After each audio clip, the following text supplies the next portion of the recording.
Hi everyone, this is Rinsi from Groww Malayalam channel. നിങ്ങൾ ഒരു 23 വയസ്സുള്ള ഒരു കോളേജ് ഫ്രഷ് ഔട്ട് ആണെന്ന് വിചാരിക്കുക. ജസ്റ്റ് നിങ്ങളുടെ പഠിത്തമൊക്കെ കഴിഞ്ഞ് ആദ്യത്തെ ജോലിക്ക് കയറാനുള്ള ത്രില്ലിലിരിക്കുകയാണ്. അപ്പോൾ ഭാവിനെ കുറിച്ച് നിങ്ങൾക്ക് നല്ല പ്രതീക്ഷയുണ്ട്. പക്ഷേ അപ്പോഴാണ് റിയാലിറ്റി നിങ്ങളുടെ മുന്നിലേക്ക് വരുന്നത്. അതായത് ഇനി മുന്നോട്ടേക്കുള്ള ഫൈനാൻസ് നമ്മൾ നോക്കിയല്ലേ പറ്റുള്ളൂ. അപ്പോൾ നിങ്ങളുടെ റിട്ടയർമെന്റ് അതുപോലെ ലൈഫ് ഗോൾസിനൊക്കെ വേണ്ടി സേവ് ചെയ്യാൻ തുടങ്ങിയല്ലേ പറ്റുള്ളൂ. പക്ഷേ എവിടെ തുടങ്ങണം എന്നൊരു ഐഡിയ നിങ്ങൾക്കില്ല. ഇനിയിപ്പോൾ നമ്മൾ 23 വയസ്സിൽ നിന്ന് നിങ്ങളുടെ ലൈഫ് ഞാൻ ഫാസ്റ്റ് ഫോർവേഡ് ചെയ്യാണ്. ഒരു 45 വയസ്സിലേക്ക് എത്തി. ഇപ്പം നിങ്ങൾ 2 കുട്ടികളൊക്കെ ആയി ഹാപ്പിലി മാരീഡ് ആണ്. ഇനിയിപ്പം നിങ്ങളുടെ റിട്ടയർമെന്റിലേക്ക് അധികം ദൂരമില്ല. അപ്പം അതുകൊണ്ട് തന്നെ നിങ്ങളുടെ മനസ്സിൽ ഇപ്പോൾ ഫൈനാൻഷ്യൽ സെക്യൂരിറ്റി ചിന്തകളെല്ലാം ഉണ്ട് അല്ലേ. ഇപ്പം നിങ്ങൾക്കൊരു ടെൻഷനൊക്കെ ഉണ്ടാവും, എൻ്റെ റിട്ടയർമെന്റിലേക്ക് ഞാൻ ആവശ്യത്തിന് സേവ് ചെയ്യുന്നുണ്ടോ എന്നുള്ളത്. സോ നിങ്ങളുടെ ലൈഫിൽ ഏത് പ്രായത്തിലായാലും നിങ്ങൾക്ക് ഇപ്പോൾ മനസ്സിലായിട്ടുണ്ടാവും നമ്മുടെ ഫൈനാൻഷ്യൽ ഫ്യൂച്ചർ സെക്യൂർ ചെയ്യാനുള്ള ഇൻവെസ്റ്റിങ്ങിന് വലിയ റോൾ ഉണ്ടെന്നുള്ളത്. അപ്പം നിങ്ങളുടെ ജീവിതത്തിൽ ഓരോ കാലഘട്ടം അനുസരിച്ച് നിങ്ങളുടെ ഇൻവെസ്റ്റ്മെന്റ് പ്ലാനും മാറും. പക്ഷേ ഈ ഒരു കാലഘട്ടത്തിൽ എങ്ങനെയാണ് നമ്മൾ ഇൻവെസ്റ്റ്മെന്റ് തുടങ്ങേണ്ടത്? സോ ഇവിടെയാണ് ലൈഫ് സ്റ്റേജ് ഇൻവെസ്റ്റ്മെന്റിന് റോൾ വരുന്നത്. അപ്പോൾ ലൈഫ് സ്റ്റേജ് ഇൻവെസ്റ്റ്മെന്റിനെ കുറിച്ച് അറിയാൻ വേണ്ടിയിട്ട് നിങ്ങൾക്ക് താല്പര്യമുണ്ടെങ്കിൽ ഇന്നത്തെ വീഡിയോയിൽ നമുക്കത് ഡിസ്കസ് ചെയ്യാം. സോ ഇന്നത്തെ വീഡിയോയിൽ നമ്മൾ ലൈഫ് സ്റ്റേജ് ഇൻവെസ്റ്റ്മെന്റ് 4 ഫേസുകൾ കവർ ചെയ്യുന്നുണ്ട്. അതുപോലെ തന്നെ ഈ ഒരു സ്റ്റേജിലും നിങ്ങൾ ഫൈനാൻഷ്യൽ പ്രയോറിറ്റീസ് എന്തൊക്കെയായിരിക്കണം, അതുപോലെ തന്നെ ഈ ഒരു സ്റ്റേജിലൊക്കെ എങ്ങനെയാണ് നിങ്ങൾ ഇൻവെസ്റ്റ്മെന്റിനെ അപ്രോച്ച് ചെയ്യേണ്ടത്, ഇതൊക്കെ നമ്മൾ കവർ ചെയ്യുന്നതായിരിക്കും. സോ നമുക്ക് ഇന്നത്തെ വീഡിയോയിലേക്ക് പോകാം. ബട്ട് അതിനു മുമ്പ് നമ്മുടെ ചാനൽ ആദ്യമായിട്ട് കാണുന്ന ആരെങ്കിലും ഉണ്ടെങ്കിൽ ചാനൽ ഒന്ന് സബ്സ്ക്രൈബ് ചെയ്യുക. അതുപോലെ തന്നെ ഇന്നത്തെ വീഡിയോ നിങ്ങൾക്ക് ഇഷ്ടമാവുകയാണെങ്കിൽ വീഡിയോ ലൈക്ക് ചെയ്യാൻ വേണ്ടിയിട്ട് നിങ്ങൾ മറക്കണ്ട. So let's begin today's video.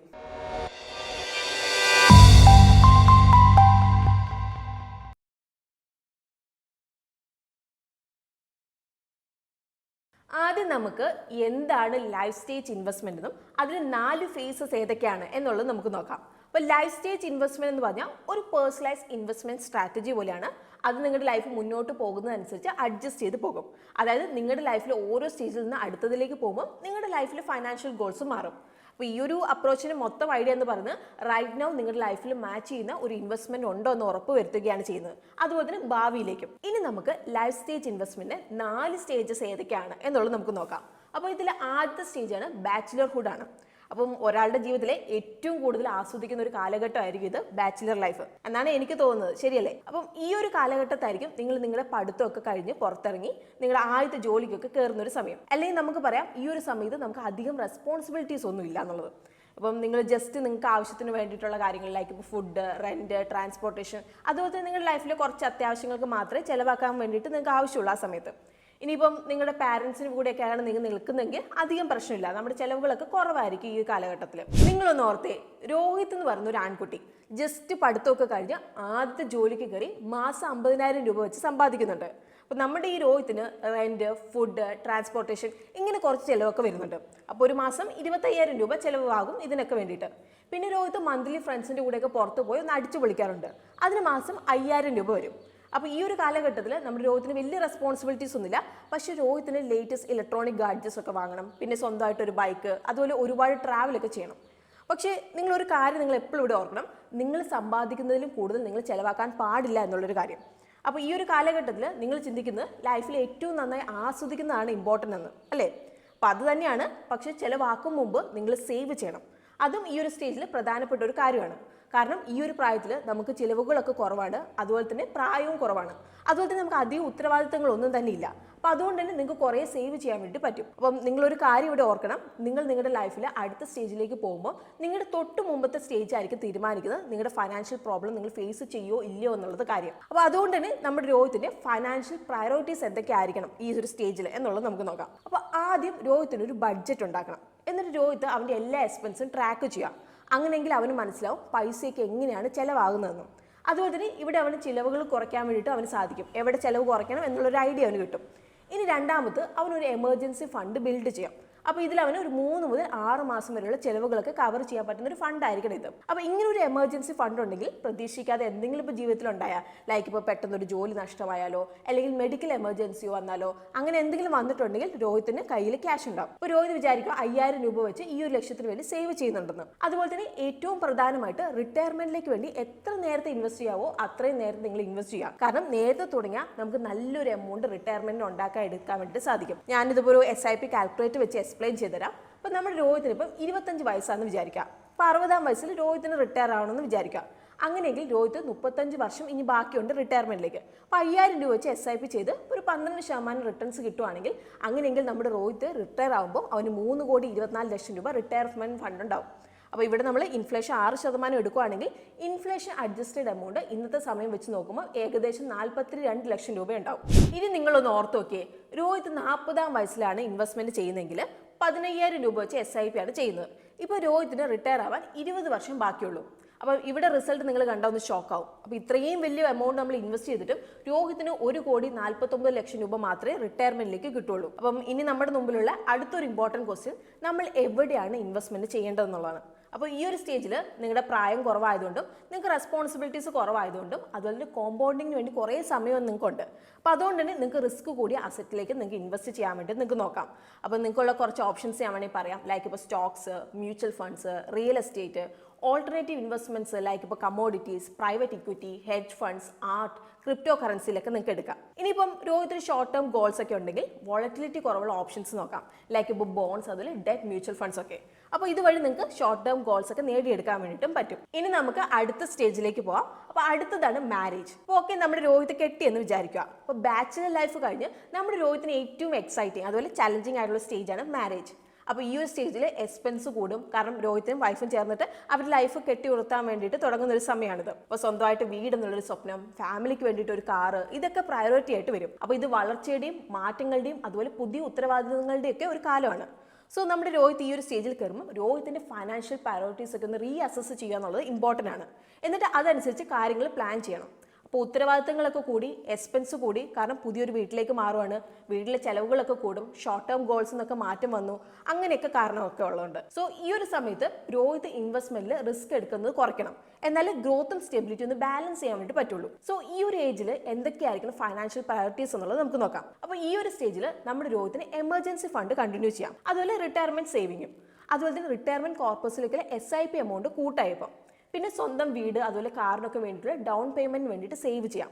അതുപോലെ തന്നെ ഈ ഒരു സ്റ്റേജിൽ എന്തെങ്കിലും ഒരു അൺഫോർച്ചുനേറ്റ് ഇവന്റ്സിന് വേണ്ടിയിട്ട് സെക്യൂർ ചെയ്യണം. ഈ ഒരു സ്റ്റേജിൽ നിങ്ങൾ എവിടെയാണ് ഇൻവെസ്റ്റ് ചെയ്യേണ്ടത്? അപ്പോൾ ഈ ഒരു സ്റ്റേജിൽ നിങ്ങളുടെ റെസ്പോൺസിബിലിറ്റീസ് നിങ്ങൾക്കുണ്ട്, അതുപോലത്തെ എക്സ്പെൻസ് ഒക്കെ കൂടുതലായതുകൊണ്ട് ഇക്വിറ്റി എക്സ്പോഷർ നിങ്ങൾക്ക് കുറയ്ക്കാം. എന്നിട്ട് ലെസ് റിസ്കി അസറ്റ്സിലേക്ക് നിങ്ങൾക്ക് മാറാം. അപ്പോൾ നിങ്ങൾക്കുള്ള കുറച്ച് ഓപ്ഷൻസ് ആണ് ബോൺസ്, അതുപോലെ മ്യൂച്വൽ ഫണ്ട്സ് ഒക്കെ.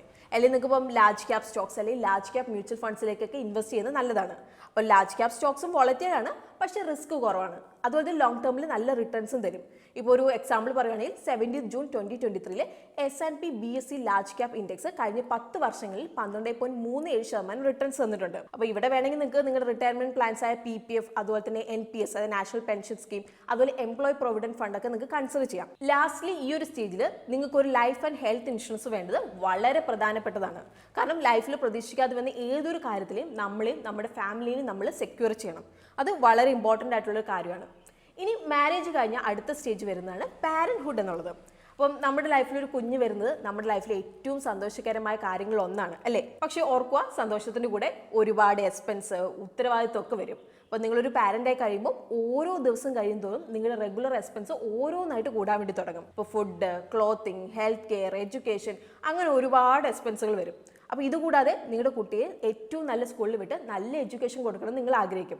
ഹോബി ക്ലാസ്, അങ്ങനെയൊക്കെ ഒരുപാട് സ്പെൻഡ് ചെയ്യാൻ വേണ്ടി നിങ്ങൾ ആഗ്രഹിക്കും. അപ്പോൾ നമുക്ക് പറയാൻ പറ്റും ഈ ഒരു സ്റ്റേജിൽ സേവിങ്സ് കുറവായിരിക്കും, അതുപോലെ തന്നെ റിസ്ക് അപ്പറ്റേറ്റും കുറവായിരിക്കും. അപ്പോൾ മുമ്പത്തെ 2 സ്റ്റേജ് വെച്ച് നോക്കുമ്പോൾ ഈ ഒരു സ്റ്റേജിൽ എന്തൊക്കെയായിരിക്കും നിങ്ങളുടെ ഫൈനാൻഷ്യൽ പ്രയോറിറ്റീസ് എന്നുള്ളത് നമുക്ക് നോക്കാം. അപ്പോൾ എക്കണോമിക് ടൈംസിന്റെ ഒരു റിസർച്ച് പ്രകാരം പറയുന്നത് ഇന്ത്യയിൽ ഇപ്പോൾ ഒരു കുട്ടീനെ പ്രൈവറ്റ് സ്കൂളിൽ വിട്ട് പഠിപ്പിക്കുന്നത്, അതായത് ഇപ്പോൾ 3 മുതൽ 17 വയസ്സ് വരെയുള്ള ചിലവെന്ന് പറയുന്നത് 30 ലക്ഷം രൂപയാണ് പോലും. എന്തായാലും നിങ്ങളിത് കേട്ടിട്ട് ഷോക്ക് ആയിട്ടുണ്ടാവും. പിന്നെ നമ്മൾ നല്ലൊരു കോളേജ് എഡ്യൂക്കേഷന് വേണ്ടിയിട്ട് ചിലവൊക്കെ എന്ന് പറയുന്നത് അതും വളരെ കൂടുതലാണ്. അതിപ്പോൾ ഓരോ വർഷം കഴിയുമ്പോൾ 10% വെച്ച് കൂടുമെന്നാണ് പറയുന്നത്. അപ്പോൾ ഈ ഒരു ഡാറ്റയിൽ ക്ലിയർലി പറയുന്നുണ്ട് ഇത്. അപ്പോൾ അതുകൊണ്ട് തന്നെ എല്ലാ പാരൻസും അവരുടെ മക്കൾക്ക് നല്ലൊരു ക്വാളിറ്റി എഡ്യൂക്കേഷൻ ലഭിക്കാൻ വേണ്ടി ഇതൊക്കെ നേരത്തെ കണ്ട് പ്ലാൻ ചെയ്യണം. സോ ഈ ഒരു സ്റ്റേജിൽ പാരൻസിന്റെ financial priorities goal based investing ആയിരിക്കണം. അതായത് നിങ്ങൾക്ക് ഇപ്പോൾ ലോങ് ടേം, മീഡിയം ടേം, അതുപോലെ ഷോർട്ട് ടേം ഗോൾസ് ആയിട്ട് നിങ്ങൾക്ക് തിരിക്കാം. അപ്പോൾ ഇവിടെ നിങ്ങളുടെ ഗോൾസ് നിങ്ങളുടെ മനസ്സിലുണ്ടാവണം, അതുപോലെ തന്നെ ഗോളിന്റെ ടൈം ഹൊറിസോണും. എന്നിട്ട് അതനുസരിച്ച് ശരിയായ ഇൻവെസ്റ്റ്മെന്റ് ആയിരിക്കണം നിങ്ങൾ എടുക്കേണ്ടത്. ഇപ്പോൾ ഒരു എക്സാമ്പിൾ പറയുകയാണെങ്കിൽ നിങ്ങളുടെ കുട്ടിയുടെ ഹയർ എഡ്യൂക്കേഷൻ അതുപോലെ റിട്ടയർമെന്റ് ആയിരിക്കും ലോങ് ടേം ഗോൾസിൽ വരുന്നത്. ഇനി മീഡിയം ടേം ഗോൾസ് ആയിരിക്കും ഒരു കാർ വാങ്ങുന്നത്. അതുപോലെ തന്നെ ഷോർട്ട് ടേം ഗോൾസ് വരുന്നതായിരിക്കും വെക്കേഷൻ, മക്കളുടെ സ്കൂൾ ഫീസ് ഒക്കെ. സോ ഈ ഒരു സ്റ്റേജിൽ നിങ്ങൾ എവിടെയാണ് ഇൻവെസ്റ്റ് ചെയ്യേണ്ടത് എന്നുള്ളത് നമുക്കിനി നോക്കാം. അപ്പോൾ ഷോർട്ട് ടേം ഗോൾസിന് വേണ്ടിയിട്ട് ആളുകൾ വോളറ്റിലിറ്റി കുറവുള്ള അസറ്റ്സ് ആവും എടുക്കുന്നത്. അപ്പോൾ ഇതിൽ വരുന്നതാണ് fixed deposits, bonds, debt mutual funds ഒക്കെ. ഇനിയിപ്പോൾ മീഡിയം ടേം ഗോൾസിലൊക്കെ വരുവാണെങ്കിൽ ഒരു പുതിയ കാർ വാങ്ങുന്നൊക്കെ ആയിരിക്കും ഈ ഗോളിൽ വരുന്നത്. അപ്പോൾ നമുക്ക് ഡെറ്റ് അതുപോലെ ഇക്വിറ്റിയുടെ ഒരു മിക്സ് എടുക്കാം. അപ്പോൾ ഇവിടെ നിങ്ങൾക്ക് ഹൈബ്രിഡ് മ്യൂച്വൽ ഫണ്ട്സ് എടുക്കാവുന്നതാണ്. ഈ long term goals equity investment ആണ് ഏറ്റവും നല്ലൊരു ഓപ്ഷൻ. പക്ഷേ അത് ഓരോരുത്തരുടെ റിസ്ക് അപ്പറ്റേറ്റ് അനുസരിച്ചായിരിക്കണം എടുക്കേണ്ടത്. ഇനി നമ്മുടെ ലൈഫിലെ ലാസ്റ്റ് സ്റ്റേജാണ് റിട്ടയർമെന്റ്. അപ്പോൾ ഈ ഒരു സ്റ്റേജിൽ നമുക്ക് റെഗുലർ ഇൻകം ഒന്നുമില്ല. അപ്പോൾ അതുകൊണ്ട് തന്നെ നിങ്ങളുടെ എക്സ്പെൻസ് ഒക്കെ കുറയ്ക്കേണ്ടതായിട്ട് വരും. അപ്പോൾ നിങ്ങൾക്ക് മുമ്പുള്ള സ്റ്റേജിലെല്ലാം നിങ്ങൾ സ്മാർട്ടായിട്ട് ഇൻവെസ്റ്റ് ചെയ്തിട്ടുള്ള ഒരാളാണെങ്കിൽ നിങ്ങൾക്ക് ഒരു സ്റ്റേജിൽ അധികം ടെൻഷനൊന്നും ഉണ്ടാവില്ല. കാരണം നിങ്ങൾക്ക് ഇവിടെ റിലാക്സ് ചെയ്യാം. കാരണം നമുക്ക് ഉണ്ടാക്കി വെച്ചിരിക്കുന്ന റിട്ടയർമെന്റ് കോർപ്പസ് ഉള്ളതുകൊണ്ട് നമുക്ക് റിലാക്സ് ആയിട്ട് ഇരിക്കാൻ പറ്റും ഇവിടെ. അപ്പം ഓർക്കുന്നുണ്ട് നമ്മുടെ രോഹിത് SIP ഇൻവെസ്റ്റ് ചെയ്തിട്ട് 3,24,00,000 രൂപ കോർപ്പസ് ഉണ്ടാക്കി നിങ്ങൾ ഓർക്കുന്നില്ലേ? അപ്പോൾ ഈ ഒരു സ്റ്റേജിൽ നിങ്ങൾ ഓൾമോസ്റ്റ് എല്ലാ ഉത്തരവാദിത്തം തീർന്നിട്ടുണ്ടാവും. പക്ഷേ അതിനർത്ഥം നമുക്കിവിടെ അഗ്രസീവായിട്ട് ഇൻവെസ്റ്റ് ചെയ്യാമെന്നല്ല. കാരണം നമുക്ക് ഇൻകം ഇല്ല, മെഡിക്കൽ കോസ്റ്റ് ഒക്കെ നമുക്ക് വരുന്നുണ്ട്, ചിലവ് കൂടുതലാണ് ഇപ്പം. സോ നിങ്ങളുടെ ഇൻവെസ്റ്റ്മെന്റ് മിനിമം ആയിരിക്കണം, കുറവ് റിസ്കിൽ.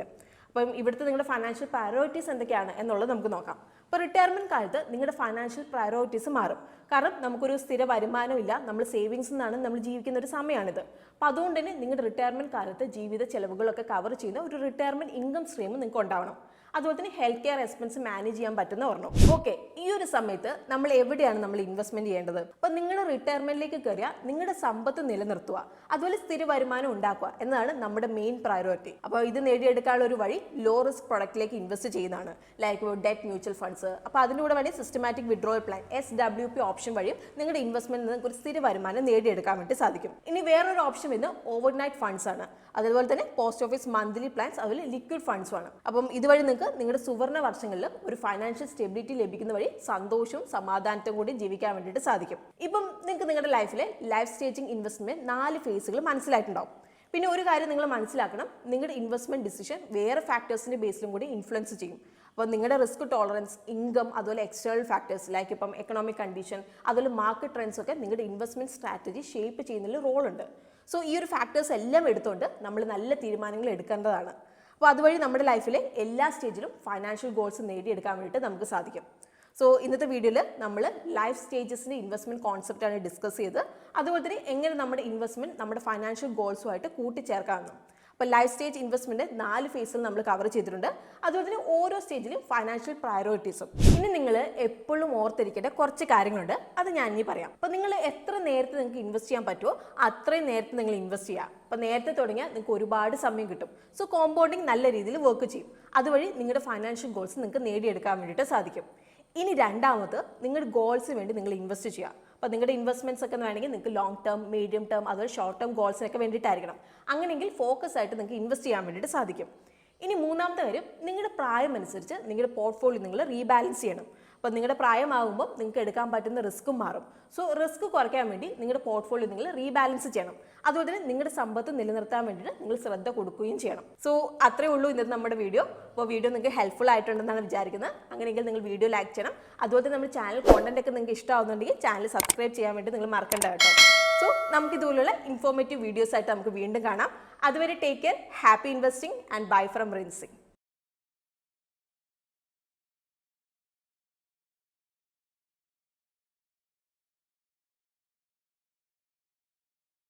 Investment in securities market are subject to market risks. Read all the related documents carefully before investing. Please read the risk disclosure documents carefully before investing in equity shares, derivatives, mutual fund, and or other instruments traded on the stock exchanges.